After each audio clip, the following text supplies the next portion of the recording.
Messieurs, dames, bonjour et bienvenue dans cette émission TYS Show.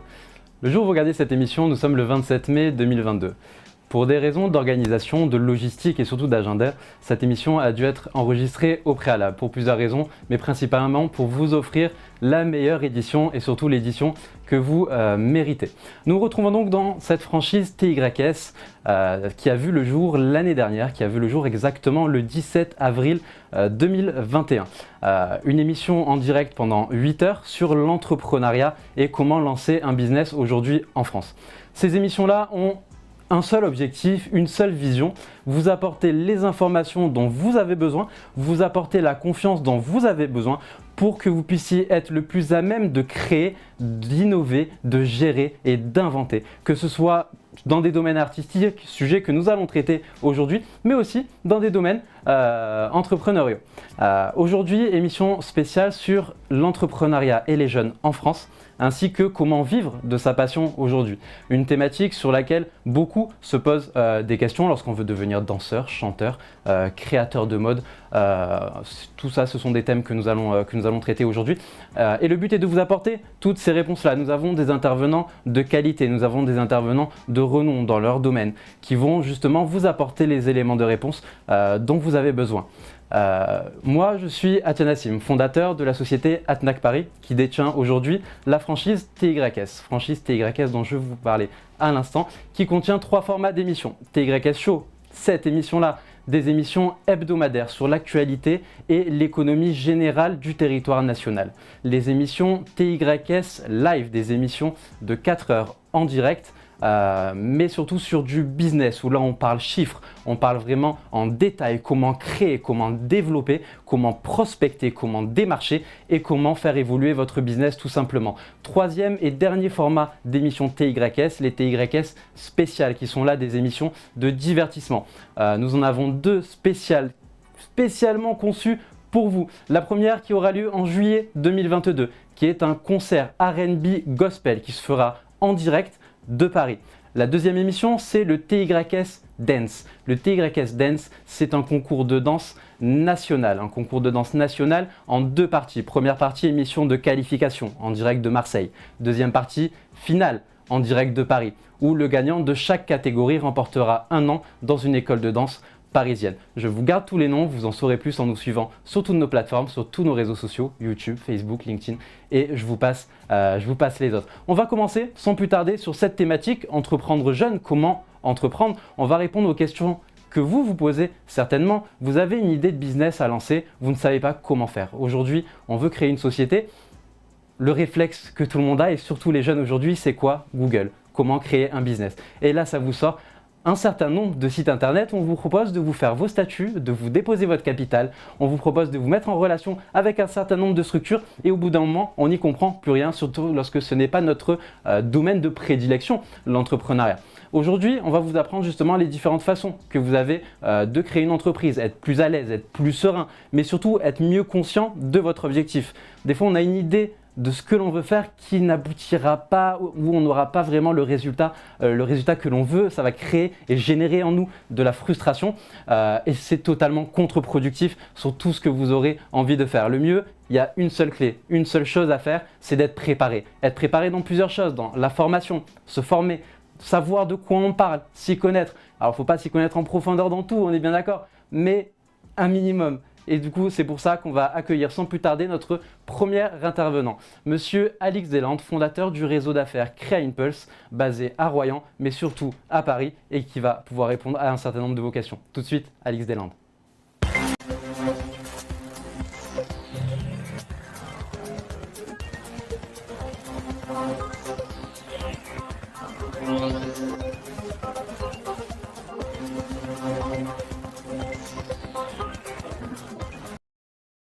On se retrouve donc avec Alix Deslandes, fondateur du réseau Créa Impulse. Alix, bonsoir. Bonsoir Nassim. Merci tout d'abord d'avoir accepté notre invitation. Merci à toi. Est-ce que, alors pour les personnes qui ne savent pas ce que c'est un club d'affaires, comment ça marche, comment ça s'organise un peu, est-ce que tu peux d'abord nous parler de toi? Qui es-tu? Ce qu'est Créa Impulse et surtout ton objectif et ta vision à travers cette structure-là? Alors, je suis le dirigeant de Créa Impulse depuis quelques années. Qui est un réseau d'affaires, une agence de conseil, une agence de communication média également, regroupant des consultants, des startups. On est membre de France Digital. Mhm. On travaille beaucoup avec des entreprises, des ETI également. Enfin, on est un écosystème empli de compétences. On a vraiment des pôles de compétitivité et de compétences sur des sujets variés qui intéressent le monde de l'entreprise, aussi bien la petite entreprise à la grande, etc. Pourquoi d'où ça t'est venu cette idée, ou plutôt cette envie de créer un réseau d'affaires? Alors déjà, je l'ai créé avec mon associé Laure Boyer. Mhm. Elle avait le nom, Créer Impulse, et moi j'avais les contacts. Ok. C'est né d'une envie de découvrir des choses, de répondre à des problématiques que j'avais quand j'étais cadre commercial. C'est-à-dire que je ne pouvais pas répondre aux besoins total des prospects et des clients que je voyais. Et moi, ça m'embêtait, parce que j'aime bien avoir une réponse au sujet et aux besoins des gens avec lesquels je travaille. Et donc du coup, je me suis nourri, on a fait pas mal de choses, on a fait des after-work partout dans Paris, en région parisienne aussi. On a fait des choses grandioses, on s'est amusé, des after-work, des webinaires quand on était en confinement, on était vraiment agile là-dessus.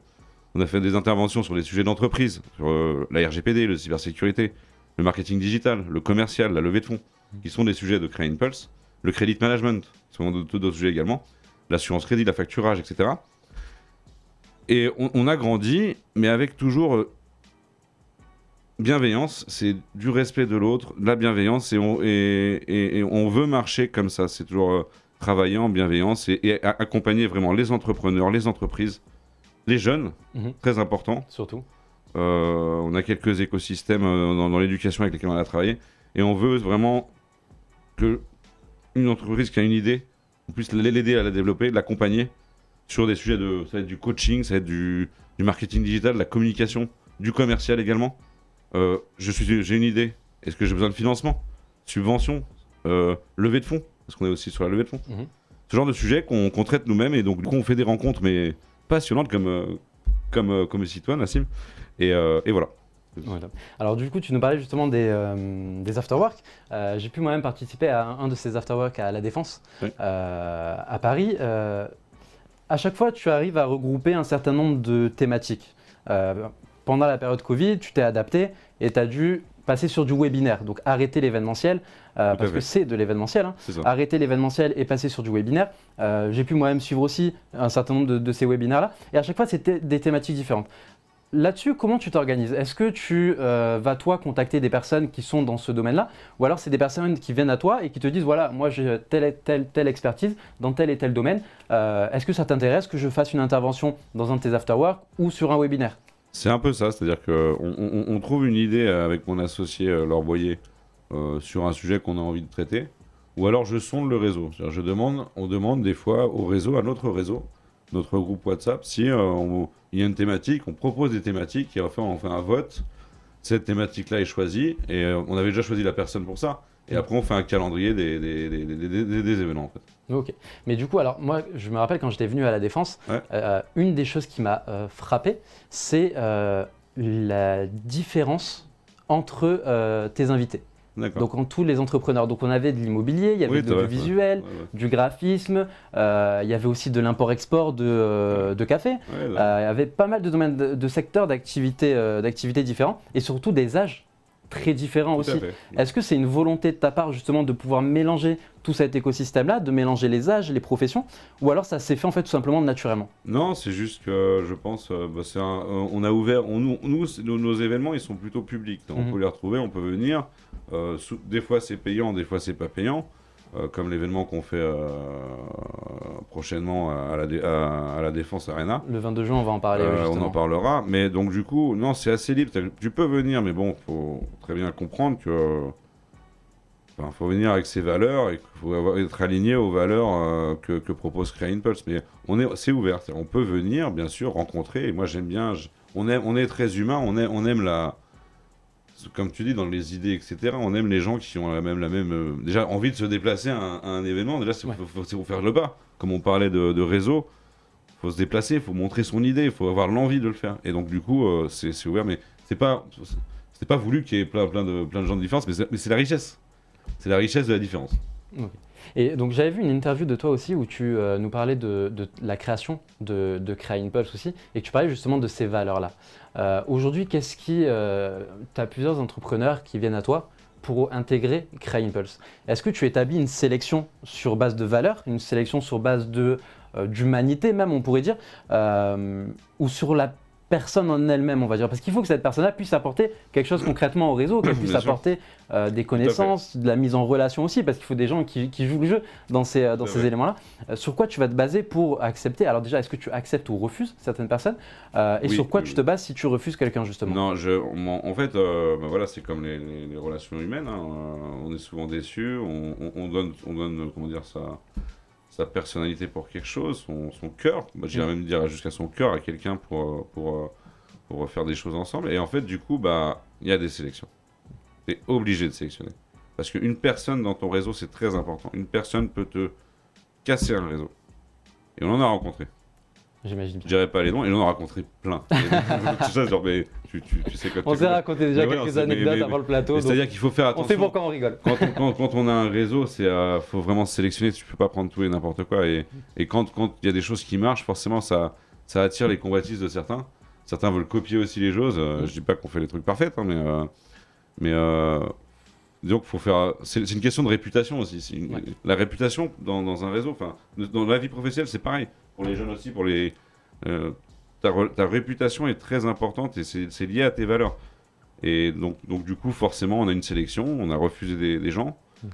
Et puis voilà. Ah, là, tu viens de toucher justement un point important que je voulais justement aborder dans cette émission-là pour vous, spécialement les jeunes entrepreneurs, les jeunes porteurs de projets ou les jeunes qui ont des idées tout simplement, c'est le réseau. Le réseau, tu le disais justement, un réseau ça se construit, mais surtout au-delà de tout ça, ça s'entretient. Et un réseau, ça se sélectionne. Beaucoup de jeunes qui se lancent aujourd'hui font, alors pas une erreur, parce qu'on apprend à chaque fois, il n'y a aucune erreur dans la vie, il n'y a que des opportunités d'apprendre. C'est ce que je dis à chaque fois, on en parlait même nous il y a peu. Mais justement, son réseau, donc on se le construit et il faut faire attention à qui on laisse prendre part à son réseau. Pourquoi? Parce que c'est le réseau qui va construire votre business, c'est votre réseau qui va construire votre rayonnement. On va dire concrètement aujourd'hui, sans réseau, vous ne faites rien.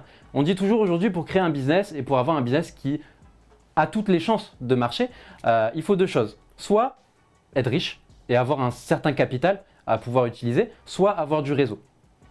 Dans tous les cas, le réseau apporte le capital. Je pense que tu me rejoindras là-dessus, Alix. Pourquoi? Parce que c'est votre réseau en fait qui vous aide, qui vous développe pour être le plus serein, qui va aussi vous conseiller sur pas mal de choses que vous allez faire, que vous allez entreprendre, tout simplement. Donc un réseau, ça se sélectionne et ça s'entretient. Une autre erreur que beaucoup vont faire, ça va être de ne pas garder le contact, que ce soit avec des prospects, avec des clients, avec des anciens de son école. Nous, on s'est vu ce matin pour une conférence dans des bureaux à Colombes. On a parlé aussi justement de ce sujet-là, tu vas pouvoir revenir dessus. Mais c'est que quand on est à l'école avec un certain nombre de personnes, dans une classe on est 30, on a 6 ans, alors je sais plus, il y a le collège, après il y a le lycée, 3 ans, 4 ans, c'est ça? 4 ans de collège, si je dis pas de bêtises, c'est 4 ans. Le lycée, Voilà. c'est 3-4 ans. Donc ça fait 7 ans. Donc ça veut dire que pendant 7 ans, on va passer à chaque fois une année avec 30 personnes. On fait 30 personnes x 7. C'est des personnes qui sont jeunes, c'est des personnes qui sont en plein développement, qui se forment, qui apprennent et qui, pour beaucoup, ne savent pas vraiment dans quelle voie ils veulent se diriger. Et ça veut dire qu'il y a 7 fois, 30 personnes avec qui on peut garder le contact, avec qui on peut créer quelque chose, avec qui on peut faire quelque chose ensuite et ne pas travailler ça et ne pas gérer ce réseau-là. C'est, en tout cas, en mon sens, à voir ce que tu vas nous dire Alix, c'est, alors, pas une erreur, encore une fois, mais c'est dommage. C'est dommage, pourquoi? Parce que c'est peut-être des personnes qui vont occuper des postes assez intéressants, c'est peut-être des personnes que vous allez vouloir avoir en partenaire, mais de quoi vous allez avoir l'air quand vous allez repartir les voir 15 ans après et leur dire « Coucou, tu te rappelles, on était ensemble en 6e » C'est dommage. Est-ce que tu me rejoins là-dessus, Alix?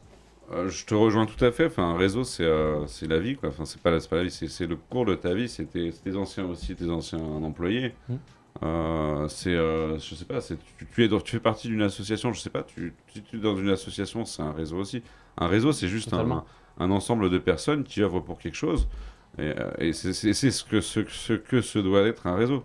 Tu es dans une association d'anciens élèves, par exemple les alumni, comme on disait ce matin. Mais tu es aussi dans une association sportive, c'est un réseau, c'est ce qu'on disait avec une autre personne. Tu fais du golf, c'est un réseau. Mais il faut le nourrir et c'est ça, il faut animer son réseau. Et comment l'animer? Il y a des moyens de l'animer. Déjà, tu invites des personnes, tu passes du temps avec elles, etc. Enfin, l'événementiel est un moyen aussi, du coup, de faire des choses pour nourrir un réseau, c'est important. Alors, Toutes les boîtes le font, les boîtes font de l'événementiel Bien sûr. aussi. Donc, voilà. aujourd'hui, l'événementiel, j'ai envie de dire, on est un peu, alors pas obligé, on n'est jamais obligé de quoi que ce soit dans la vie, on fait Non. ce qu'on veut tant que ça nous plaît. Oui. Hein, on est d'accord, ça va être le maître mot, je pense, de cette émission, on Ouais. fait ce qu'on veut tant que ça nous plaît. Mais surtout, tu viens de parler justement d'événementiel, c'est une des meilleures façons d'entretenir un réseau, de faire rayonner son réseau, son image, l'image de sa structure, peu importe son activité. En parlant de ça, donc du coup, Alix, tu as créé et développé un événement qui se tiendra le 22 juin à l'U-Arena à Paris, un événement entrepreneurial. Est-ce que tu peux nous parler en bref de cet événement-là? Alors, l'événement va réunir des startups, des éditeurs de logiciels, des VC, des business angels, des éditeurs d'intégrateurs de BI aussi également, un lancement de produits de CRM, des lancements de produits. En gros, c'est des pitchs de startups, on a encore des places, mais on cherche du high level quand même. C'est plutôt, si vous connaissez le jargon, c'est plutôt des séries A, série B, série C. On a le projet Voltaero qui est un projet aéronautique de renom, certains le connaissent. On a le réseau Paris Business Angel qui sera présent également, un autre réseau de Business Angel. On a Credit Safe, j'en suis ravi, Credit Safe, le major de la data B2B mondiale, qui viendra intervenir en sponsoring l'après-midi. On a des émissions TIS qui seront également partenaires. On a pas mal de belles choses. On a aussi un CRM réunissant le commercial avec le marketing. Là, on est en pourparlers avec un accélérateur pour le marché américain, c'est-à-dire une start-up qui veut aller se faire financer pour aller sur le marché américain. Ça aussi, c'est possible. On a des accélérateurs. Enfin, voilà. En gros, mais bien plus que quelque chose, que ce soit des startups, je suis une entreprise, je recherche ma stratégie, je recherche des réponses à ma stratégie. Digital, levée de fonds, financement, marketing, communication. Je vais trouver le meilleur expert, la meilleure entreprise pour répondre à mon besoin. Et je prends rendez-vous dans les loges attenantes au stade. Donc c'est l'U-Arena à la Défense le mercredi 22 juin.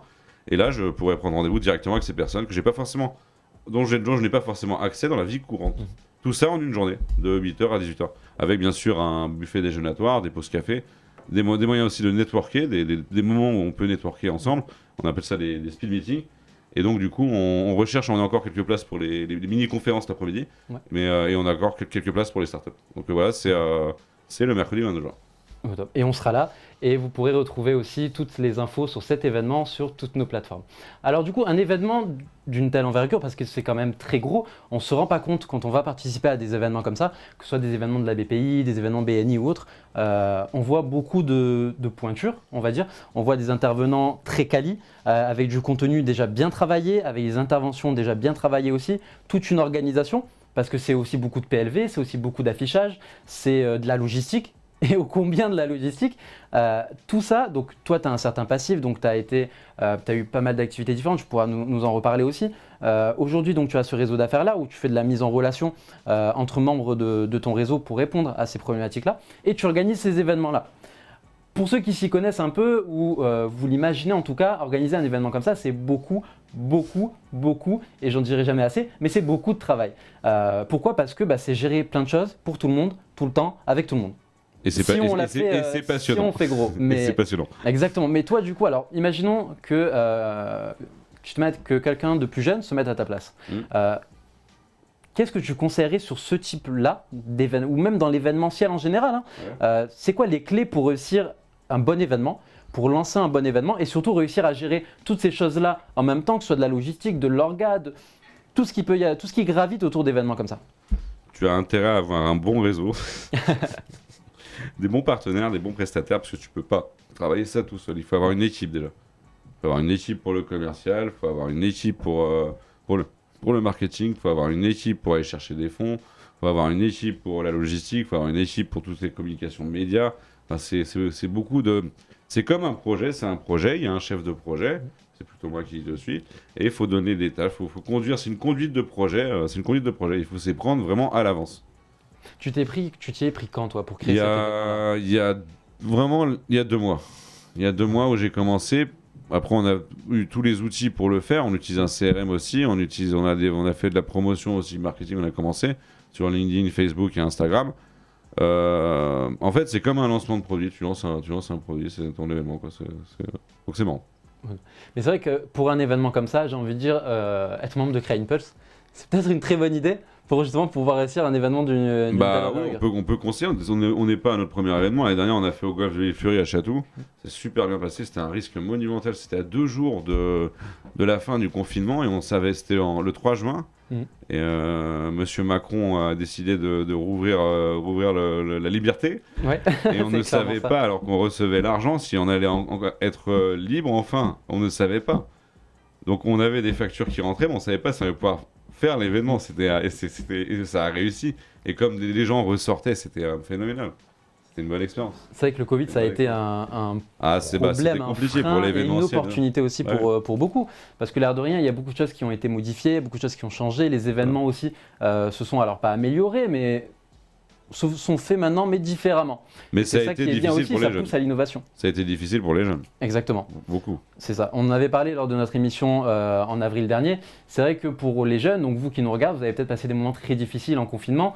On voyait beaucoup de reportages dans tous les sens à la télévision. On voyait des jeunes en résidence universitaire. C'est peut-être votre cas pour ceux qui nous regardent. On voyait des jeunes en situation de précarité. On voyait des jeunes qui étaient en visio toute la journée, tous les jours, qui devaient passer leur examen même avec des circonstances assez compliquées, des protocoles sanitaires aussi qui n'en finissaient plus. Donc ça avait pu être très compliqué pour vous. Aujourd'hui, justement, on se rapproche un peu plus, enfin on se rapproche, ça ne sera jamais pareil, mais on avance vers plus de liberté comparé au Covid, j'ai envie de dire, il n'y a pas photo. Mais ça a été très compliqué pour beaucoup d'entre vous. Et c'est vrai que beaucoup de personnes ont trouvé justement des nouvelles idées, ont trouvé des envies, on va dire, en eux de changement de carrière. On va accueillir une intervenante sous peu qui va justement aussi pouvoir nous parler un peu de ça. Mais c'est vrai que le Covid a permis à beaucoup de se rendre compte de plusieurs choses. Soit qu'ils aimaient vraiment ce qu'ils faisaient et que le confinement n'a en soi pas tellement changé les choses pour leur activité professionnelle, mis à part les relations sociales. Mais pour d'autres, ça leur a donné en fait une raison de changer ce qu'ils faisaient. Parce que quand on est chez soi 24 heures sur 24, quand on ne sort pas sortir son chien ou faire du jogging, j'ai envie de dire, on réfléchit, on est livré à soi-même, on est seul avec ses pensées. Donc bien sûr, on se dit, est-ce que ce que je fais me plaît vraiment? Est-ce que j'aime ou est-ce que j'aime juste parce qu'il me faut un salaire pour payer mes factures? Et c'est le cas de beaucoup de personnes aujourd'hui. C'est même peut-être votre cas à vous qui nous regardez et vous vous dites, mais ouais, c'est ça en fait. C'est ça. L'introspection, tu as eu un phénomène d'introspection. Les gens ont repris la valeur des choses parce que ne serait-ce que le pouvoir sortir, faire ses courses, etc. Et aussi la notion vraiment de liberté. Et ça, les gens se sont remis en question. Beaucoup ont déménagé aussi, il faut dire ce qu'il y a. Exactement, Beaucoup ont déménagé, tout à ont fait. profité pour déménager. Et ça a surtout quand même, il y a eu un avantage, c'est que ça a transformé l'entreprise dans le sens où c'est devenu beaucoup plus digital. Et tu peux beaucoup plus, maintenant, l'entreprise commence, et c'est dur, un chemin long et pas à parcourir, à faire confiance à ses salariés, même s'il y a des moyens de contrôler, il y a des bouchards qui peuvent être Bien mis, sûr. mais il y a des possibilités qui permettent du coup de travailler autrement, et donc du coup on a moins besoin de se déplacer, mais ce qu'on remarque, une entreprise, elle a besoin, ses salariés ont besoin de se voir, il y a des relations humaines, et ça a été compliqué aussi. Totalement. C'est d'ailleurs un sujet de discussion qu'on avait préalablement à ce plateau-là, où on parlait de deux différents systèmes. On a le système français et le système anglo-saxon. Toi et moi, on est tous les deux partisans du système anglo-saxon. Le système anglo-saxon, ça repose sur quoi? Sur deux choses, l'échange et la méritocratie. Quelqu'un qui mérite, qui montre ce qu'il vaut et qui montre qu'il en a envie, sera récompensé par rapport à quelqu'un qui peut-être est déjà dans la boîte depuis 10 ans. Mais c'est aussi le lien social. Par exemple, donc, du coup, le lien social, toi, tu l'entretiens avec les événements, avec les after-work. Ce qu'on fait, nous, chez ADNAC Paris, par exemple, on fait des social nights. Social night, si on veut se la raconter un peu en anglais. Les social nights, c'est quoi? Les social nights, c'est une fois par semaine, en général. Nous, c'est le mercredi soir, par exemple, où tous les collaborateurs, on va tous ensemble dans un bar boire des coups, ou du café, du coca pour ceux qui ne boivent pas, mais pas pour parler que de business, mais pour parler d'un peu de tout, pour avoir une meilleure cohésion, une meilleure entente. Le but, bien sûr, on est au travail, c'est pas de devenir meilleur ami avec tout le monde et c'est pas de taper ses meilleures soirées avec tout le monde. Le but, c'est vraiment d'avoir de bonnes relations, éviter les embrouilles à la machine à café le lendemain matin et pouvoir justement que tout le monde soit bien au travail parce que derrière, ça améliore l'efficacité des employés, ça améliore la performance et c'est clairement un des sujets les plus importants. On parlait tout à l'heure justement des jeunes, du développement, des changements de carrière. On va accueillir, alors qu'il n'aura pas pu être avec nous aujourd'hui sur le plateau, qui nous rejoint donc en visioconférence. On accueille tout de suite Claude Garcia Zunino, conférencière et fondatrice du centre de formation Human Success à Marseille et qui nous rejoint donc de Marseille. Tout de suite, Claude Garcia Zunino.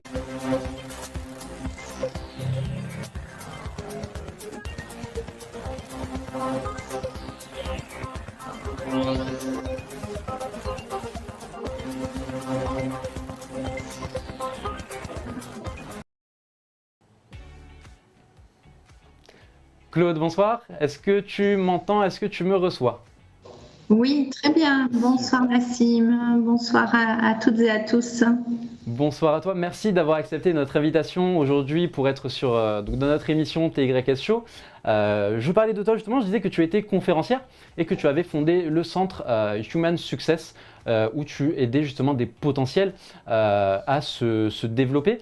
Il y a une des raisons, alors on a beaucoup échangé ensemble avant ce plateau-là, tu es surtout basé sur l'humanisme, sur l'humain, sur les capacités humaines de la personne dans le contexte bien sûr de l'entrepreneuriat. Oh, top. Donc j'ai envie de dire là tu coches un peu toutes les cases de ce dont on discutait tout à l'heure sur le plateau, de reconversion professionnelle, de modèle français, de modèle anglo-saxon.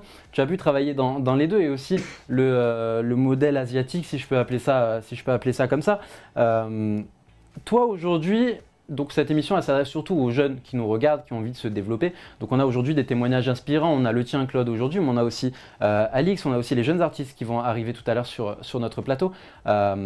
Mais aujourd'hui quelqu'un qui vient te voir par exemple pour une demande de coaching ou peu importe le type d'interaction, qui a par exemple, un exemple tout simple, quelqu'un de 25 ans qui a un projet, une idée, qui vient te voir et qui te dit voilà moi j'ai envie de créer ça, qu'est-ce que je fais? Quels sont les conseils que tu vas lui donner pour être sûr qu'il soit plus serein, mais surtout qu'il ait le plus de chances de bien se lancer? Alors, j'ai beaucoup apprécié le témoignage d'Alix tout à l'heure. On est bien en phase sur la notion de réseau. Commencer très tôt à développer son réseau, commencer à créer des pages sur les réseaux sociaux, à créer des contacts pour développer son réseau professionnel. Et puis, je dirais se former, s'enrichir, se former à tout ce qu'il est possible de se former au niveau de l'entrepreneuriat. Parce qu'entreprendre, c'est faire plein de choses en même temps. C'est être dirigeant, c'est être à la fois un bon marketeur, un communicant, quelqu'un qui va gérer, quelqu'un qui va être un businessman, un commercial avant tout hors pair, un comptable, etc., etc. Donc multi-casquettes. Donc moi je dirais les clés essentielles, c'est la formation, l'accompagnement, se faire accompagner par des personnes. Que ce soit, j'allais dire, des personnes avec une prestation payante comme coach, mentor ou dirigeant, ou l'accompagnement dans le cadre de réseaux. Moi, par exemple, j'ai été accompagnée par le réseau API, qui est un réseau qui accompagne les jeunes dirigeants dans les régions et qui est bien sûr gratuit, un accompagnement gratuit pour travailler son étude de marché, son business plan, la mise en place d'un plan d'action, de sa feuille de route à 3 ans, etc. etc. Donc une démarche, on va dire, méthodique et méthodologique pour mettre en œuvre son projet professionnel et sa création de société. Et puis, je dirais aussi ensuite l'innovation et la création. Pensez aux nouvelles idées, pensez aux nouveaux business, regardez tout ce qui vous entoure, ayez un œil et une grande ouverture en fait sur le monde et sur ce qui se passe en fait au quotidien. Et ça me paraît déterminant. Alors je voyais Alix hocher la tête pendant ton discours, donc je pense qu'il va pouvoir justement échanger aussi un peu avec toi. Moi j'ai une question qui me vient. Si on regarde par exemple ton compte LinkedIn, tu es donc créatrice d'humanisme. On a discuté aussi et tu es aussi beaucoup basée sur l'humain mais surtout la conscience. Aujourd'hui, qu'est-ce que tu conseillerais à un jeune? De quoi devrait, ou plutôt je reformule ma question, de quoi un jeune devrait être conscient? Alors c'est différent de savoir et de connaître ou autre, mais il devait être conscient avant de se lancer dans l'entrepreneuriat ou même se lancer dans une carrière artistique, dans le chant, dans la danse, dans la peinture, peu importe. Prise de conscience, c'est un mot-clé que tu prononces là, que j'expliquerai de deux façons.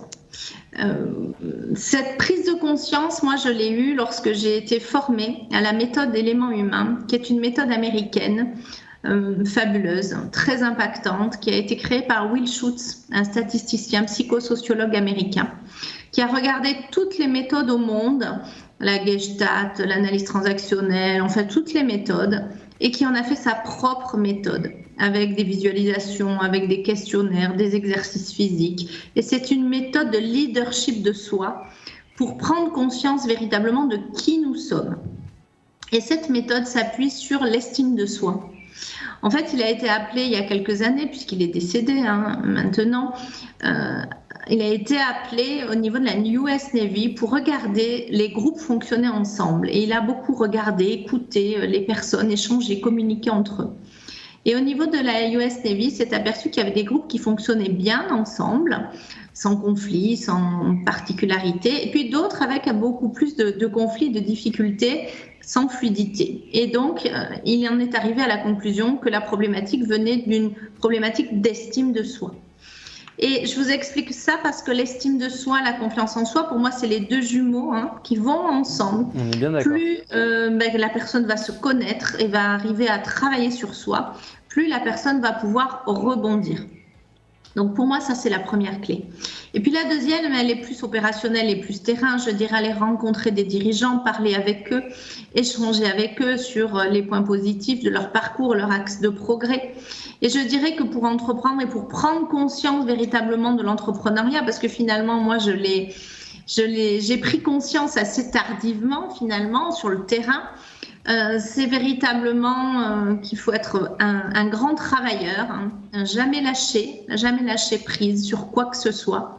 Et lorsqu'il y a des erreurs, parce qu'obligatoirement nous sommes humains et il y a des erreurs, savoir rebondir et utiliser des opportunités de ces erreurs, rebondir suite à ces échecs.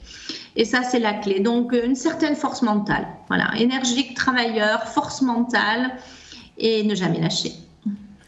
Alors justement, résilience, et résilience, oui. Et résilience aussi. Résilience. C'est un terme qui revient souvent. Je le dis souvent aussi. Il faut être très résilient pour être entrepreneur. Ah bah ça, on est bien d'accord.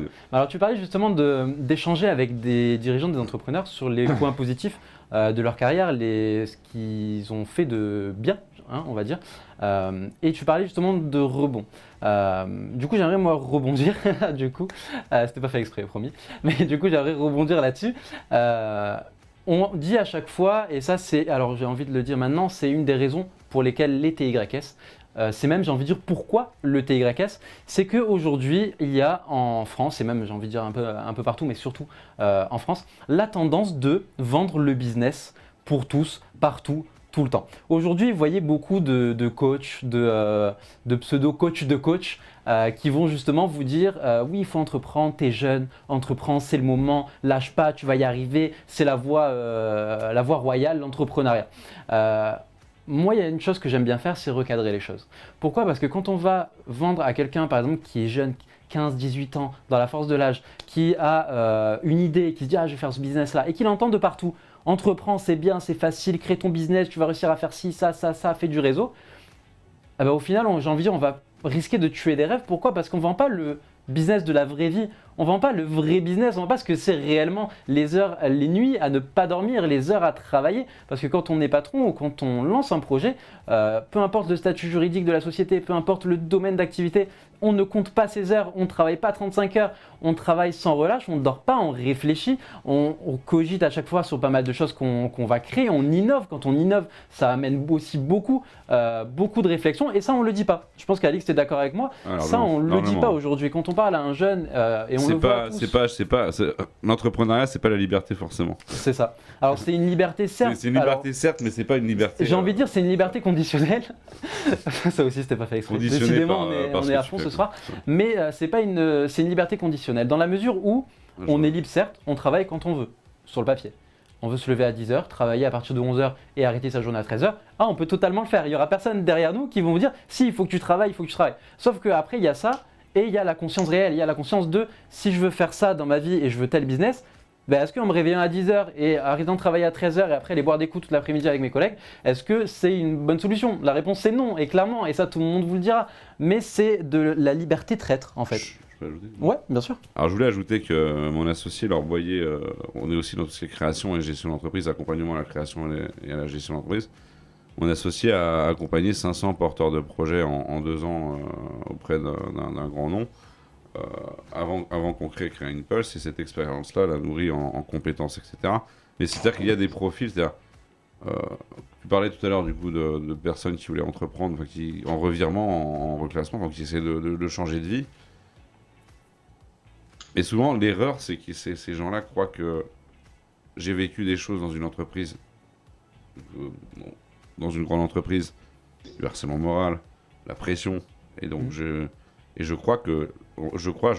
une personne, je crois que si j'entreprends, je vais enfin être tranquille, j'aurai pas mon patron. Sauf que quand on entreprend, on est son propre patron. Exactement. Ce qui est bien, dans un sens, parce que c'est toi qui Totalement. prends tes décisions, c'est toi qui dis, moi je fais ça, c'est toi qui donne des succès. Mais par contre, si tu te plantes, c'est toi qui te plantes, c'est pas toi en tant que salarié. Et tu n'as pas donné le plus un, c'est en direct avec le problème qui se crée. Et là, je rejoins ce que vous avez dit, madame, c'est que du coup, c'est beaucoup de résilience dans le sens où il faut rebondir constamment. Nous, on l'a vécu aussi, mais plein d'échecs, comme une mauvaise rencontre, etc. Ah, bien sûr. Et toi aussi. Mais et totalement. donc, il faut constamment rebondir et se performer constamment. Se dire, je lance, j'essaye, on essaie. On disait expérience, je me suis planté. J'ai acquis de l'expérience, maintenant j'ai les éléments pour faire mieux, je fais plus attention à des choses, à des paramètres, mais je fais autre chose où je change totalement de sujet, de secteur d'activité pour une entreprise, de modèle économique également pour une entreprise. Je transforme mon entreprise, mon business plan, je le change, voilà. Et c'est vraiment, c'est ce que je dis, le réseau, mais vraiment l'expérience. Et pour ça, les jeunes, ce que je conseille, montez pas forcément tout de suite une entreprise, allez dans les secteurs, allez dans les entreprises. Voyez ce que c'est que le monde de l'entreprise. Forcément, ça va là, mais du coup, ça nourrit un réseau, et en plus, ça permet d'acquérir des compétences qu'on n'a pas forcément, mais aller faire des secteurs d'activité différents. Communication, commercial, édition, plein de choses. Et faites ça, et après, vous verrez un petit peu ce qui vous plaira le mieux. Mais c'est difficile de savoir, quand on est jeune, ce vers quoi on sera dans 10 ans. Totalement. J'ai même envie de rajouter une chose là-dessus, c'est que tu parlais d'échecs. Il y a une chose qui est importante aujourd'hui, c'est je parle en France, on a une vision de l'échec qui est quand même assez négative. Pourquoi ? Parce que quand tu échoues, tu es forcément nul, ou forcément il y a des choses que tu n'as pas fait, ou des choses que tu n'as pas faites, pardon. Et c'est qu'il a manqué quelque chose vis-à-vis de toi. Alors certes, si tu échoues, c'est que tu as échoué, tout simplement. C'est une constatation. Tu as échoué. Par contre, maintenant, ce qui va faire que tu vas réussir à te relever et à rebondir, le terme qu'on utilisait tout à l'heure avec Claude, c'est comment tu vas réagir à ça. Il y a 2 façons de réagir à l'échec. Il y a la façon de « ok, j'ai échoué, donc c'est que je ne suis pas bon dans ce que je fais, c'est que je dois changer de secteur ». Ou alors, il y a « ok, j'ai échoué, d'accord, pourquoi ?» Déjà, il faut faire le constat de pourquoi est-ce que j'ai échoué, qu'est-ce qui a fait que ça n'a pas marché. J'ajouterai un truc après. Et ensuite, totalement. Et ensuite, qu'est-ce que je peux mettre en place maintenant pour réagir à ça? Tu voulais réagir à ça, Alix, et ensuite on va donner la parole à Claude qui réagira aussi sur ses propos. Juste un truc, c'est juste que nous on travaille dans l'investissement, c'est-à-dire si parmi les gens qui regarderont cette émission, il y a des pépites, des futures pépites, parce qu'on y croit, il y a toujours des pépites dans les idées, c'est la super idée, mais ce qu'il y a, c'est qu'aux États-Unis, si un investisseur n'investira dans la boîte que si l'entrepreneur et l'entreprise, la start-up dans laquelle il va investir, il faut que tu te sois planté, sinon c'est pas normal. Exactement. Et c'est dans la culture, il faut passer par là pour vraiment être un vrai entrepreneur. Il faut s'être replanté. Claude, je te laisse rebondir sur ces différentes thématiques. Oui, très bien, merci beaucoup. Oui, 3 choses que j'ai envie d'ajouter suite à vos 2 discussions. La première, c'est que, message pour les jeunes, l'entrepreneuriat, c'est pas fait pour tout le monde. Tout le monde ne peut pas être entrepreneur. Il faut quand même avoir véritablement la personnalité, le caractère de travailler de manière acharnée. C'est pas facile. La résilience dont on a parlé, l'aspect dynamisme aussi, etc., etc. Donc c'est pas fait pour tout le monde et ce n'est pas facile. Ça, c'est le premier point. Le deuxième point, vous parliez tout à l'heure de se remettre en question avec des outils que vous pouvez avoir, des outils très simples, des autodiagnostics, des feedbacks à soi-même. Moi, j'aime bien parler de feedback à soi-même, point positif, axe de progrès. Qu'est-ce que j'ai bien fait ici et maintenant et mes axes de progrès? Qu'est-ce que je peux faire encore mieux? Et pour moi, ça, c'est une posture, en plus des caractéristiques ou de la personnalité ou des talents, c'est une posture d'humilité, être humble. Être humble, pour moi, c'est vraiment pas avoir la grosse tête, c'est savoir se remettre en question, c'est savoir aussi gérer les conflits s'il y en a, avoir une communication positive avec les autres, mais savoir aussi faire le point sur soi. Pour avancer. Et ça, c'est quelque chose qui n'est pas simple, l'humilité de l'entrepreneur, du jeune entrepreneur, penser qu'on ne sait pas tout, qu'on démarre et qu'il est important de se faire conseiller avec des personnes qui ont réussi et d'avoir aussi différents avis sur les sujets, sur les points. C'est aussi intéressant parce qu'on ne va pas tous aborder les choses de la même façon. Et puis enfin, le troisième point, c'est l'équilibre vie personnelle, vie professionnelle. Eh bien, si vous êtes entrepreneur, sachez que l'équilibre vie personnelle, vie professionnelle, il n'est pas évident du tout. Donc, savoir que par moment, il faudra travailler le week-end ou travailler en soirée. Et ça fait partie aussi des choses à savoir si vous voulez entreprendre. Totalement, on te rejoint tout à fait. Je voyais encore Alix qui hochait la tête. On va passer à la suite de cette thématique sur les jeunes entrepreneurs pour ensuite arriver très vite sur comment vivre de sa passion avec quelques artistes et une chronique spécialement créée pour notre émission. Claude, merci à toi. Merci de nous avoir rejoints sur ce plateau. Merci. Bonne continuation. À bientôt. Merci à toi. Au revoir. On va maintenant accueillir, pareil, qui n'a malheureusement pas pu être sur notre plateau aujourd'hui, qui nous rejoint en visio-conférence, Vanessa Saragaglia, que vous devez peut-être connaître si vous connaissez le TYS. Vanessa Saragaglia qui a été présente au TYS Live d'avril dernier, qui est donc fondatrice de l'association Sales Power. Sales Power qui développe le potentiel des femmes entrepreneurs en France et des femmes commerciales, mais aussi qui est aujourd'hui formatrice et référente chez l'association Les Déterminés. Les Déterminés aussi qui développe les jeunes porteurs de projets, spécialement dans les QPV. Tout de suite, Vanessa Saragaglia.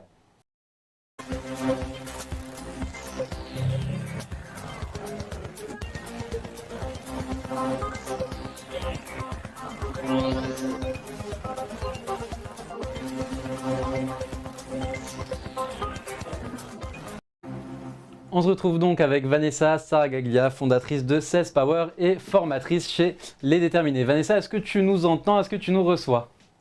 Parfaitement, merci. Merci à toi. Bonsoir Nassim. Bonsoir, merci d'avoir accepté notre deuxième invitation du coup. Comment se disait en off, je vais devenir la mascotte de l'émission. Exactement. Non pas la mascotte, l'icône de l'émission, l'icône TYS. On va faire des logos avec toi. Vanessa, du coup, bienvenue dans cette émission sur les jeunes entrepreneurs en France et sur comment vivre de sa passion. Donc j'ai envie de dire, toi tu fais un peu les deux. Sur le TYS Live de l'année dernière, tu nous parlais de ta reconversion professionnelle, tu nous parlais un peu de ton activité vidéo que vous pouvez d'ailleurs revoir sur nos plateformes. Et tu vis aujourd'hui de ta passion parce que ce qui te fait concrètement vibrer, c'est le développement, c'est l'accompagnement. Tu as aussi une spécialité stratégie de pilotage d'entreprise, c'était la thématique de ton intervention dans le TYS Live. Pour ceux qui ne te connaissent pas et ceux qui sont intéressés par ton profil et ce que tu fais et ce que je viens de dire et ce qu'on a communiqué sur toi notamment, est-ce que tu peux nous parler un peu de toi, ce que tu fais et ce qui te passionne le plus dans ce que tu fais? Alors en fait, j'ai effectivement la chance de pouvoir vivre de mes passions parce que j'en ai plein et en même temps j'ai réussi et j'ai eu l'opportunité de faire en sorte que toutes ces passions-là viennent finalement se télescoper dans mon quotidien aujourd'hui. En gros, d'un point de vue purement humain, ce qui me fait vibrer, c'est de faire grandir les gens autour de moi. Je crois que ça a été toujours un petit peu le cas. Pour la petite anecdote, ma maman me racontait que quand j'étais toute petite, je mettais les peluches sur un petit banc et je leur faisais l'école pour leur apprendre des choses, alors que j'y étais même pas moi-même. C'est vraiment un truc, ça, qui me porte depuis toujours, en fait, la transmission, le partage et rendre possible, en fait, être tellement utile que je finis par ne plus l'être. Quand les gens en face de moi finissent par avoir pris conscience de leurs compétences, de leur potentiel, etc., et n'ont plus besoin de mon appui, c'est que j'ai bien fait mon boulot. Ça, c'est le premier point. Et le deuxième point, c'est un peu la même chose, mais pour les organisations, en fait. Pour les entreprises, pour les associations, j'aime voir grandir les projets. J'aime quand les choses sont bien faites, quand on va chercher à la fois de la performance, de l'élégance aussi dans la manière de faire les choses, et tout ça au service de modèles économiques, alors soit très traditionnels, soit pour des solopreneurs, ou soit pour des sociétés ou en tout cas des organismes qui ont un véritable impact sociétal. Et du coup, j'ai aujourd'hui la possibilité de travailler sur ces deux axes en même temps, finalement, en accompagnant de jeunes porteurs de projets dans le développement, alors la création, le développement et ensuite vraiment la pérennisation de leurs entreprises. Au top. Du coup, toi, donc là, tu es formatrice chez Les Déterminés, donc s'il te prend beaucoup de choses, tu as accompagné, parce que ça fait pas qu'une saison que tu es chez Les Déterminés, tu as accompagné pas mal de jeunes porteurs. Moi, j'ai une question qui me vient. Qu'est-ce que, de ton analyse, de ton constat, de tous les jeunes que tu apprends à connaître et que tu développes, c'est quoi la première idée reçue que tu apprends de tous ces jeunes-là? La première chose que les gens se disent sur l'entrepreneuriat et qui toi va te faire leur dire non, c'est pas du tout ça. Alors, en fait, il y a plusieurs, notamment sur l'entrepreneuriat des jeunes. J'avais prévu d'ailleurs d'aborder le sujet parce que c'est vraiment quelque chose qui revient. On a deux images un peu d'Épinal. Alors, la première, c'est le côté Facebook, le jeune entrepreneur parti de rien dans son garage, etc. Bon, en vrai, ça, c'est quand même une ultra minorité de jeunes comme ça qui sont sur la bonne idée, etc., qui va tout faire exploser. Et justement, le deuxième point, c'est qu'en fait, on a souvent tendance à penser qu'une entreprise qui va marcher, c'est une idée extraordinaire, unique, hyper novatrice, etc. Et bien, en fait, ça, c'est une réalité très concrète, très claire. Une excellente équipe avec de très belles ressources, avec ressources au sens humain du terme, des profils complémentaires, une belle énergie, avec un projet, une idée qui est somme toute assez banale, ça peut tout exploser. Là où une équipe médiocre avec une idée extraordinaire fera du surplace et ne se développera pas. Donc vraiment, le premier point, c'est croyez en vous et faites-vous accompagner par contre, parce que tout seul dans son garage, en vrai, c'est pas comme ça que ça marche. Enfin, pas souvent en tout cas. On est bien d'accord. Et pour justement ces personnes-là à qui tu vas dire crois en toi et mets ce qu'il faut mettre en place en fait simplement pour être le plus proche de l'atteinte de ton objectif final. Quelqu'un qui te répond oui non mais moi j'ai confiance, t'inquiète, c'est bon, je gère, je vais y arriver. Comment tu rétorques ça? Parce que c'est quelque chose qu'on parlait tout à l'heure avec Claude d'humilité. Et l'air de rien, il y a beaucoup de jeunes qui vont se dire ça, qui vont te dire bah non mais c'est bon, t'inquiète, je sais ce que je fais. Qu'est-ce que tu vas répondre toi à ça? Alors, qu'en fait, la confiance en soi, ça ne veut pas dire ne pas avoir conscience de ses limites. Des limites, on en a tous, moi aussi d'ailleurs. Ça, c'est un truc sur lequel on ne peut pas transiger. Tout le monde a des limites à un moment donné. Avoir confiance en soi, c'est de se dire ok, j'ai des limites. Maintenant, qu'est-ce que je mets en place pour les compenser, pour les dépasser? Est-ce que ça veut dire me former sur des domaines de compétences que je ne maîtrise pas, me trouver un associé avec un profil complémentaire? Bref, dans tous les cas, avoir confiance en soi, c'est se dire ouais, je vais y arriver, mais pas forcément n'importe comment. Au top. C'est justement ce que j'étais persuadé que tu allais dire ça. Et je voyais justement Alix qui réagissait. Est-ce que tu aimerais répondre à ça? C'est passionnant Vanessa, va falloir je pense qu'on échange ensemble assez rapidement parce que c'est tout à fait aligné avec ce que tu dis et tu le dis si bien. Et non, mais c'est ça. Enfin, confiance, d'accord. Tu peux avoir confiance en toi, mais il faut quand même avoir aussi un peu de limite. Enfin, avoir trop confiance, ça peut être dangereux. Avoir suffisamment, pas assez confiance, c'est encore pire. Mais faut vraiment, c'est une question d'énergie, c'est une question De jugement. Non, non, pas jugement. C'est une question d'énergie. Il faut que tu sens faut déjà s'accepter soi déjà et s'aimer. C'est très important. Faut pas faire les choses pour se venger. Faut pas faire les choses pour rechercher la reconnaissance. Ça sert à rien. C'est pas ça qu'il faut rechercher. Faut entreprendre justement et avec des valeurs et aligné avec soi-même, avec ce qu'on a envie de faire, de ce qu'on a envie de faire. Il faut donner un côté vraiment. Tu parlais justement de ce sujet de l'équipe. Hein. Moi, je crois très très bien ce que tu veux dire là.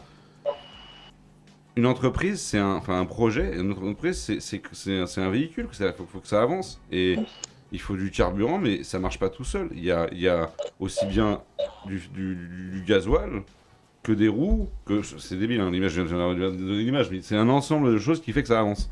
Et tu ne peux pas, tout dépend de ton métier, mais si tu as juste une idée, si tu es juste consultant IT, là tu es tout seul, tu es en statut auto-entrepreneur ou SASU, mais dès que tu as une équipe, une vraie entreprise et un vrai projet, il faut dépendre de compétences et être accompagné par des structures. Il y a des accélérateurs, il y a des boîtes de conseil comme nous, il y a des coachs, il faut être coachable aussi.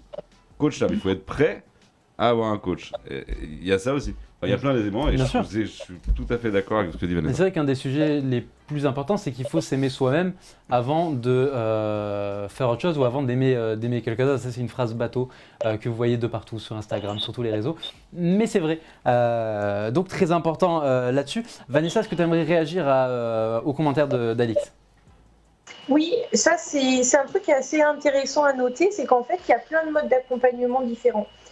Que ce soit en interne avec le fait d'avoir effectivement des profils complémentaires, le fait de suivre des formations, par exemple comme on le fait au DETER, chez les déterminés, on a des différents formateurs sur tous les sujets qui sont liés à l'entrepreneuriat, mais il y a aussi toute une dynamique collective du coup d'entrepreneurs qui sont tous les jours quasiment ensemble en interaction, etc. Mais il y a aussi la possibilité d'être coaché si on sent qu'on a besoin d'avoir un appui vraiment très individualisé et peut-être hors du champ des compétences pures, mais qui sont plus liées à la posture. En fait, on en revient au fait qu'au-delà de s'aimer, il faut se connaître aussi. Ça, je sais que quand on est jeune, c'est pas forcément évident.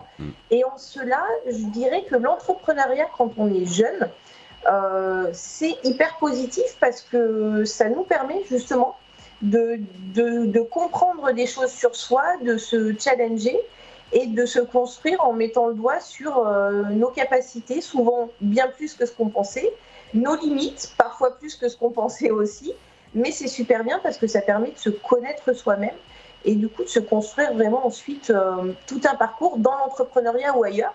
Il n'y a pas de mal à rebondir et à faire les choses différemment, mais en tout cas, c'est une expérience qui est ultra enrichissante. Pour juste finir sur ce sujet-là, il y a cette citation de Nelson Mandela qu'on voit partout aussi qui dit « soit je gagne, enfin je ne perds jamais, soit je gagne, soit j'apprends ». En fait, on la voit partout, mais dans le cas de l'entrepreneuriat des jeunes, c'est particulièrement vrai en fait. Parce qu'il n'y a souvent pas les problématiques de patrimoine, etc. Il y a moins à perdre, mais il y a tellement de choses à gagner.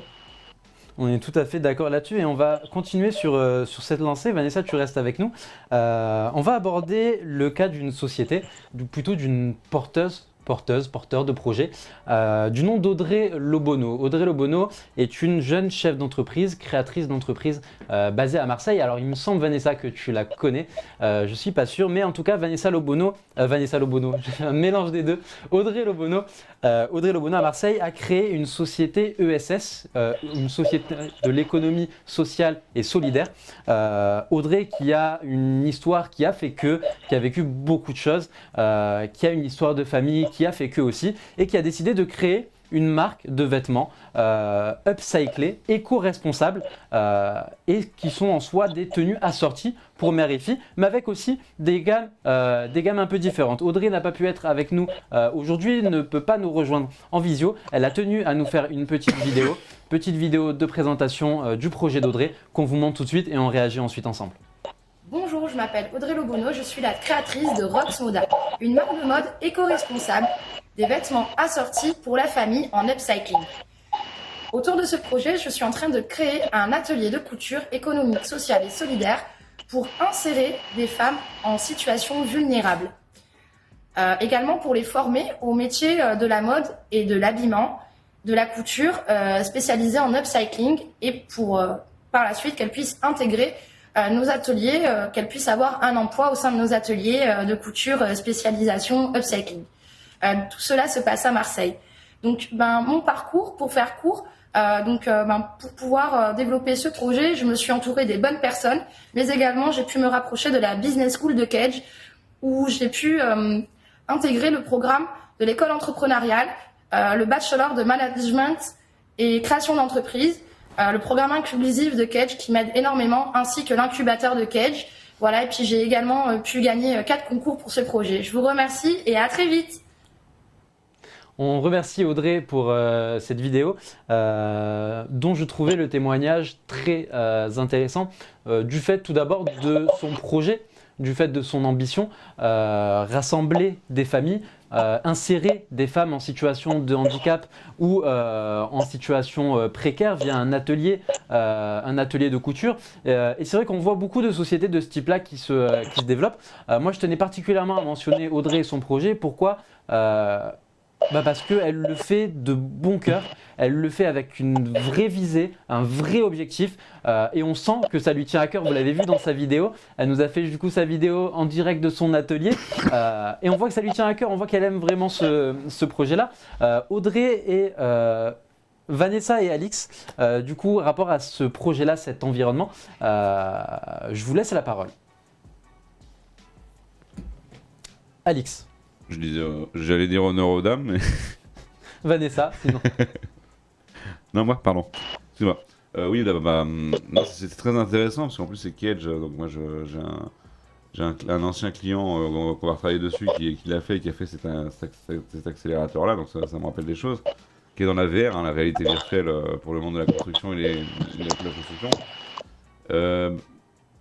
C'est beau. L'économie sociale et solidaire, c'est beau, c'est très beau ce qu'il fait, c'est des belles valeurs et il y a de plus en plus de projets comme ça qui existent et j'étais encore avec une personne hier qui était dans ce sujet-là en rendez-vous sur la construction de la construction, mais vraiment solidaire, c'est-à-dire pour construire des quartiers entiers solidaires, pour aider les familles, etc. Donc c'est assez marrant, moi ça me renvoie à ça, je savais pas qu'elle était présente. Donc voilà, et puis comme tu dis si bien, faire des choses avec son cœur, c'est ça. Moi, quand moi j'étais président de l'association, quand tu parlais de lien social, on créait du lien social, on créait des événements culturels pour que les gens se rencontrent, pour vaincre les barrières et vaincre la différence, parce que c'est dommage, la différence, il n'y a pas de différence entre nous. Et là, ce qui est son sujet est très intéressant. Voilà, je ne prends pas plus la parole. Merci. Merci à toi, Alix. Vanessa, est-ce que tu es encore avec nous ? Oui, je suis revenue. Vous m'entendez ? Oh, top. Tu as bien entendu la vidéo du coup d'Audrey ? Alors, j'ai manqué un petit peu la fin. Par contre, j'ai entendu le début, le pitch sur sa proposition. Les vêtements upcyclés éco-responsables assortis mères et filles. Le tout adossé à un atelier qui permet du coup, d'après ce que j'ai pu comprendre, de faire travailler des femmes en situation de précarité économique, professionnelle, handicap, etc. Qu'est-ce que ça t'inspire, toi, un projet comme celui-là ? Forcément, j'achète à plein de titres, en fait. En tant que maman, déjà, j'adore les vêtements assortis avec ma petite. En tant que féministe revendiquée et assumée, le côté, on va travailler la sororité, on va faire travailler des femmes qui ont besoin à un moment qu'on leur tende la main. Mais de manière plus générale, ça m'inspire aussi le fait que beaucoup aujourd'hui entreprennent pour avoir du sens, pour avoir un impact dans leur vie, un impact sur la société de manière générale. Et je trouve ça hyper intéressant et finalement très positif, très optimiste pour l'avenir. De plus en plus de gens ont envie d'être finalement des colibris dans leur monde professionnel et et avoir un impact en fait sur la société. C'est très positif. Tout à fait, c'est ça aussi l'entrepreneuriat, c'est faire les choses avec son cœur, c'est créer, c'est aider, c'est développer, innover, mais c'est encore une fois faire ce qui nous fait vibrer. Vanessa, tu restes avec nous, on va accueillir notre prochain invité, Alix, tu dois nous quitter. Je vais vous quitter, oui. Je sais pas si le micro est sur. Voilà, je vais vous quitter. Moi, je serais ravi d'échanger d'ailleurs avec les personnes qui étaient présentes aussi, bien sûr. Moi, je vous invite vraiment à découvrir Créa Impulse et à découvrir notre événement. On recherche encore des personnes. Et l'événement le mercredi 22 juin 2022 à l'U-Arena de la Défense. Voilà, il reste des places pour les startups s'il y a des startups. Il reste des places pour les sponsors encore, très peu, mais encore. Pour les mini-conférences, voilà. Donc, et je serais ravi d'échanger avec des porteurs de projets, bien sûr. Parce que voilà, le but c'est d'aider. Le but c'est d'aider, d'accompagner. Merci à toi, Alix. Merci Nassim, vraiment. Merci d'avoir participé à cette émission. On te remercie et on va accueillir tout de suite notre prochain invité, Margot Lastragioli, étudiante en école de journalisme et qui va maintenant nous présenter sa chronique sur comment vivre de sa passion aujourd'hui en France et les difficultés que l'on peut rencontrer. Tout de suite, Margot Lastragioli.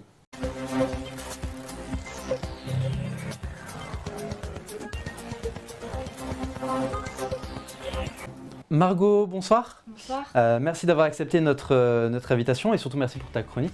Merci de m'avoir invité. Mais je t'en prie, est-ce que tu peux, alors pour ceux qui ne te connaissent pas, donc je disais que tu étais étudiante en école de journalisme à l'ISFJ, si je dis pas de bêtises. C'est exactement ça. Est-ce que tu peux nous parler un peu de ton cursus et de surtout pourquoi le journalisme aujourd'hui dans ta carrière et dans ton cursus? Alors, donc je suis en première année de journalisme, donc à l'ISFJ, comme tu l'as dit. Le journalisme, en fait, c'est un peu une passion depuis que je suis toute jeune. Voilà, depuis la 4e, en fait, j'ai envie de faire ça. Surtout de la radio et de la télé. Et voilà, c'est quelque chose qui me passionne. En fait, je me suis toujours vue faire ça et je me vois pas faire autre chose que du journalisme en fait. Okay. Et ça se voit, on voit déjà que tu es à l'aise sur notre plateau, donc c'est cool, ça nous fait super plaisir. Tu vas donc nous présenter ta chronique sur vivre de sa passion aujourd'hui en France, peu importe le domaine. Oui. Écoute Margot, je te laisse la parole. Merci. Alors aujourd'hui, concrètement, qui vit de sa passion? Quand on regarde autour de nous, qui peut vraiment prétendre que le travail qu'il accomplit chaque matin est aussi sa passion? La réponse est probablement pas grand monde. Mais peu de monde, ça ne veut pas dire personne, voilà. C'est pourquoi certains continuent de rêver d'une vie en fait, où leurs passions pourront aussi servir à payer leurs factures. Certaines personnes peuvent se vanter de leur métier de rêve, qui les fait vibrer, qui les nourrit physiquement et mentalement, et qui se surpassent dans leur travail. Elles sont blogueuses, actrices, chanteuses, ou bien d'autres, et vivent vraiment de leur passion. Mais le constat, il est clair, elles doivent toutes fournir beaucoup d'efforts, voire faire des sacrifices pour y arriver. Mais vivre de sa passion, comment on y arrive? Si on veut devenir chanteur, par exemple. Grâce à l'école, à part les cours de chant qu'on nous enseigne au collège et quelques écoles qui proposent des filières de chant, c'est extrêmement compliqué. Et c'est le même constat pour la danse. Alors, on voit que depuis quelques temps, dans le système scolaire, avec le sport, on propose des cours de danse, mais ça reste quand même très vague. Et les écoles spécialisées là-dedans sont extrêmement élitistes. Et pour ce qui est de l'art visuel, tel que la peinture ou le dessin, des cours d'art plastique sont proposés au collège. Et avec les nouveaux programmes au lycée, on peut avoir certaines filières spécialement dédiées à l'art qui sont proposées pour leur permettre ainsi de se perfectionner dans leur passion. Et puis bon, c'est vrai qu'en France, on est souvent décrit comme un peuple qui est passionné. Les Français seraient 88% à déclarer dans une étude publiée par Upside qu'ils ont une passion et 67% aimeraient en vivre. Alors, maintenant, je vais vous présenter un exemple d'un artiste qui a réussi à vivre de sa passion. Il s'appelle Néron Defive, mais aussi appelé Néron. C'est un artiste designer français âgé de 31 ans qui fait aussi bien des toiles, des sculptures, des installations ou des illustrations. Alors lui, il a commencé à peindre à l'âge de 15 ans. Il s'est installé à Paris en 2014 et il y apprend à se concentrer en fait sur son art, sur son inspiration dans sa vie personnelle. Son travail gagne très très vite en fait en notoriété et en visibilité. Et c'est une personne qui est assez nostalgique de son enfance et qui est obsédée par le contraste noir et blanc. Ses peintures sont que en noir et blanc ou voire en gris. Et voilà. Donc pour peindre, il utilise des objets du quotidien, de ses souvenirs, et il n'a qu'un seul objectif en fait, c'est de garder son âme d'enfant. Il travaille avec plein de marques telles que Adidas, Lacoste, Paris Saint-Germain ou Foot Locker et bien d'autres. Mais c'est vraiment en juin 2019 en fait que sa carrière prend un tout autre tournant, puisqu'il a été invité par Ligier Automotive à concevoir une voiture d'art lors des 24 heures du Mans. Il est aujourd'hui l'un des plus jeunes artistes à n'avoir jamais créé une voiture d'art lors d'un événement aussi historique. Et maintenant, je vais vous poser une question. Qu'est-ce que l'art ? Alors, l'art, ça regroupe toutes sortes de productions humaines destinées à atteindre émotionnellement en fait celles et ceux qui les regardent. On peut donc qualifier d'artistique autant une sculpture qu'une photographie, un écrit, une musique ou bien une danse. Après, il existe différentes définitions de l'art évidemment, et d'autant plus lorsqu'elle se veut précise. Et pour aider à y voir plus clair, il y a une classification des arts qui est apparue, proposant au moins 10 arts au XXIe siècle. Je vais vous en citer quelques-uns. Tout d'abord les arts visuels, tels que la peinture ou encore le dessin, et ce sont des arts qui sont visibles à l'œil nu, à l'œil en fait. Ils regroupent les arts plastiques traditionnels et ont également y ajouté l'art et la photographie. Il existe également des arts visuels pour tous les goûts, et il est possible d'acheter une œuvre d'art en fait en ligne ou dans les galeries d'art proposées par les artistes. Il y a également la musique, qui est une combinaison de sons et de silence qui amène à la réalisation de ce qu'on appelle la musique. C'est un art fait de rythme, de nuances, de fréquences et de timbres, qui est vu comme une sorte de poésie moderne. Elle est le fruit d'une création qui peut donner lieu à des représentations en salle. Il y a également les arts de la scène, qui sont aussi appelés les arts de spectacle vivant, qui s'expriment par la présence de personnes exerçant une certaine pratique artistique, comme la danse, l'opéra ou bien le théâtre, devant un public qui peut choisir de les écouter et ou de les voir. Et enfin, le cinéma, je termine là. Alors lui, il fait partie des arts du spectacle et se présente sous la forme d'un film. Ça peut être un récit de fiction ou un documentaire transmis par un support qui est enregistré et diffusé. Merci à toi Margot pour ces infos. Avant de réagir sur ta chronique, Vanessa qui est toujours avec nous pourra aussi réagir. On va accueillir notre prochain guest pour aussi un témoignage. Nous accueillons tout de suite au parcours atypique Coragem Mathéus Gomez, aujourd'hui mannequin issu de l'entrepreneuriat, qui nous rejoint tout de suite sur le plateau.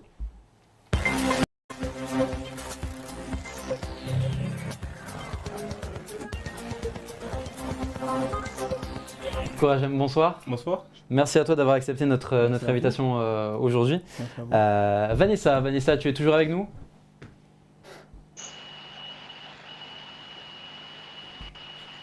Est-ce que tu m'entends, Vanessa ? Je vous entends. Super. Vanessa, est-ce que tu aimerais réagir à la chronique de Margot aujourd'hui sur vivre de sa passion ? Parce que c'est vrai qu'on en parlait un peu tout à l'heure, c'est ce que tu fais toi aujourd'hui. Est-ce que tu es d'accord avec le constat fait par Margot aussi ? Oui, clairement, aujourd'hui, il y a plein de monde qui rêve de ça. Après, j'ai envie de dire que certains secteurs d'activité sont peut-être plus difficiles. Effectivement, quand on parle du chant, il y a plein d'appelés et finalement assez peu d'élus. Tout simplement parce qu'il y a une offre qui est assez pléthorique. En fait, il y a plein de gens qui chantent super bien, mais tout le monde ne devient pas Rihanna. Après, la passion n'est pas forcément une passion artistique. Ça peut être aussi simplement quelque chose qui nous fait vibrer, qui nous fait nous sentir bien, nous sentir utiles, nous sentir plein et vivant, j'ai envie de dire. Et il y a des gens pour qui, par exemple, la comptabilité est une passion. Et ils ont le droit, je veux dire. C'est peut-être effectivement moins sexy, j'ai envie de dire, que le cinéma. Mais il ne faut pas hésiter à s'interroger, à se dire, voilà, qu'est-ce qui, moi, me fait vibrer et comment je peux intégrer ça, comment je peux monétiser ça, expérimenter, etc. Au top. Merci à toi, Vanessa. Pour vous avouer, on est un peu en retard sur le chrono. Coragem, du coup, je te présentais tout à l'heure. Tu es donc aujourd'hui mannequin. Pour clôturer cette émission, il nous reste 2 minutes. Okay. Est-ce que tu peux nous parler en bref de ta passion ? Parce que on en parlait tout à l'heure, tu me disais que tu avais toujours été intéressé, tu aimais toujours le mannequinat. Totalement. Aujourd'hui, tu es représenté actuellement par 2 agences. Est-ce que tu peux nous parler, alors en rapide, je suis désolé, on est un peu coincé en termes de temps, en rapide de ton évolution à partir de maintenant, de ce que tu attends pour la suite, et je te laisserai du coup clôturer les interventions pour aujourd'hui, et parfait. On clôturera ensemble cette émission. Alors voilà, moi, comme tu as dit, j'ai toujours été passionné du mannequinat, mais je n'ai jamais su comment commencer en fait. Parce que voilà, je viens de Marseille, je viens des quartiers nord de Marseille. Là-bas, les rêves sont un peu enterrés. Ouais. Et voilà, notre entourage, il ne nous motive pas trop à réussir, vous voyez. Mais vu que moi, je suis quelqu'un, j'ai été éduqué d'une façon assez différente des autres, du coup, j'ai toujours eu cette envie de réussir, mais j'ai pas eu les mêmes chances que les autres. Du coup, je suis allé chercher, je suis venu à Paris, j'ai rencontré des agences, etc. Et j'ai eu la chance justement de signer avec une agence ici à Paris, Mademoiselle, qui m'ont donné ma chance. Et depuis plus d'1 an, je fais du mannequinat. Et dans le futur, j'aimerais vraiment évoluer et devenir égérie de marques de luxe, etc. Pouvoir faire des défilés et voyager dans le monde, voilà. Et c'est tout ce qu'on te souhaite, honnêtement. Merci beaucoup. Et c'est tout ce que je te souhaite, moi, à titre personnel, pour Merci te connaître beaucoup. depuis un petit moment. Tu as été collaborateur de mes anciennes sociétés. Totalement. Et du coup, ça me fait super plaisir déjà de t'avoir aujourd'hui avec nous Merci, sur moi le aussi, plateau. ça fait super Et plaisir. surtout de devoir évoluer au fur et à mesure. On en parlait tout à l'heure. Dans cette émission, on a donc couvert un certain nombre de sujets. On a parlé de networking, on a parlé de réseau, on a parlé de réseau d'affaires, comment vivre de sa passion. On remercie encore Coragem et Margot pour sa chronique, Coragem pour son témoignage court, mais témoignage important du fait de sa situation. C'est vrai que quand on est dans les QPV, dans les quartiers nord, c'est compliqué de pouvoir suivre ses rêves. Mais Coragem, on est la preuve, il ne faut pas lâcher ses objectifs et toujours aller plus loin. On remercie encore Alix, Vanessa et Claude d'avoir participé à ce plateau spécial sur les jeunes entrepreneurs et comment vivre de sa passion. On se retrouve très bientôt pour des nouvelles émissions TYS. N'oubliez pas les TYS Show de façon hebdomadaire que vous pourrez retrouver sur le mois de juin sur à chaque fois une nouvelle thématique, mais toujours globalement dans l'actualité et dans l'économie. On a essayé de traiter un maximum de sujets pour pouvoir vous aider et vous accompagner au mieux, vous donner les meilleures clés dont vous avez besoin pour votre lancement. Bien sûr, on ne peut pas s'étaler sur le sujet. Si vous souhaitez vous développer encore plus, en apprendre encore plus, aider à vous motiver à aller plus loin, n'hésitez pas à suivre nos émissions TYS Show, TYS Live et TYS Spécial. Des nouvelles émissions, un nom à connaître et un nom à garder en tête. Pourquoi ? Parce que vous allez nous voir souvent, vous allez voir souvent un panel quali, du contenu spécialement créé pour vous. C'est ça la différence aujourd'hui, c'est ça qu'on apporte au TYS, c'est vous apporter notre vision, vous développer et surtout vous donner la parole. Sur toutes les prochaines émissions en direct, vous aurez 3 modes d'interaction. Un hashtag live sur Twitter, une chatroom en ligne ainsi qu'une ligne téléphonique pour être transmis sur ce plateau-là et poser vos questions à nos intervenants. Je vous remercie, je remercie tous nos intervenants et tous nos invités aujourd'hui. Je vous dis à très bientôt dans les émissions TYS. Merci à vous.